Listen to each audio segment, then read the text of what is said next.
Yan. Magluluto tayo ng ating pangtanghalian. Ayan, nagisa tayo ng luya. Luya muna ang aking inuna. Ginigisa ko yan, hinahalo-halo sa mantika para medyo mag-brown-brown siya. Para mas masarap. Para yung lasa ng luyang anghang-anghang ay magmimix na siya sa mantika. At syempre, lalagyan din natin ng sibuyas. So, ayan ang sibuyas natin. Ayan, mas pampalasya yan sa ating lutuin. Ayan, nakikita nyo naman yung sibuyas. Syempre, ihahalo-halo natin yan dyan. Ayan, mix-mix din yan, diba? So, ayan. At saka pa nagluluto ako ng gulay na pakbit. Ginigisa ko muna yan sa kunting mantika dahil mas masarap siya. Kunti mantika lang naman. Huwag natin dadamihan.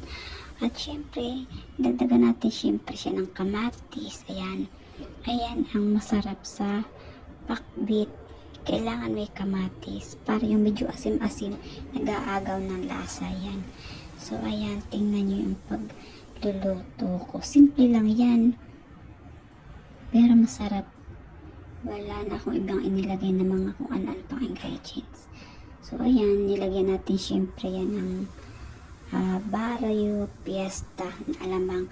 Ready-made na yan. Mabibili na lang din nyo yan sa hypermarket.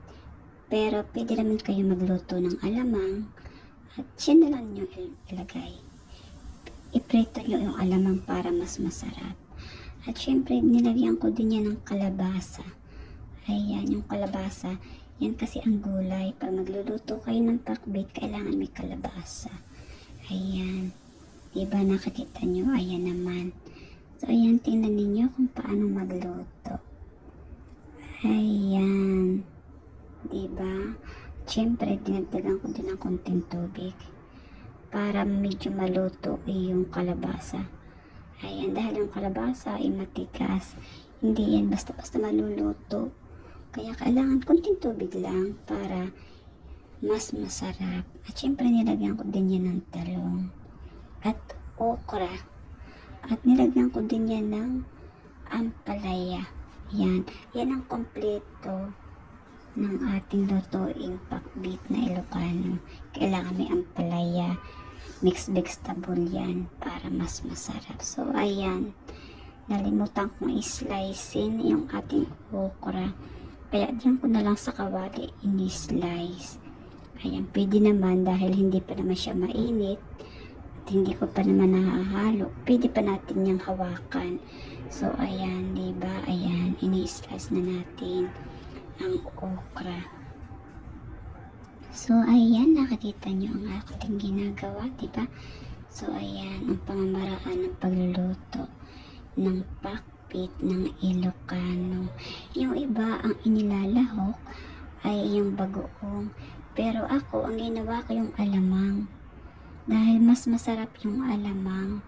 So, ayan, pwede nyo itry. Yung hindi pa nakakapag-try ng alamang ang sinasahog, itry nyo ang alamang. At napakasarap niyan. Ayan. Tapos, kunting alamang lang, isang kutsarita lang inilagay ko, mas malasa na siya. Masarap. Ayan. Siyempre, tinakpan natin para yung moisture niya, yung pawis, ay siya makapagdagdag ng pampalasa. Dahil yung lasa niyan, nagsisiksik sa mga gulay. At saka nakakaluto yan.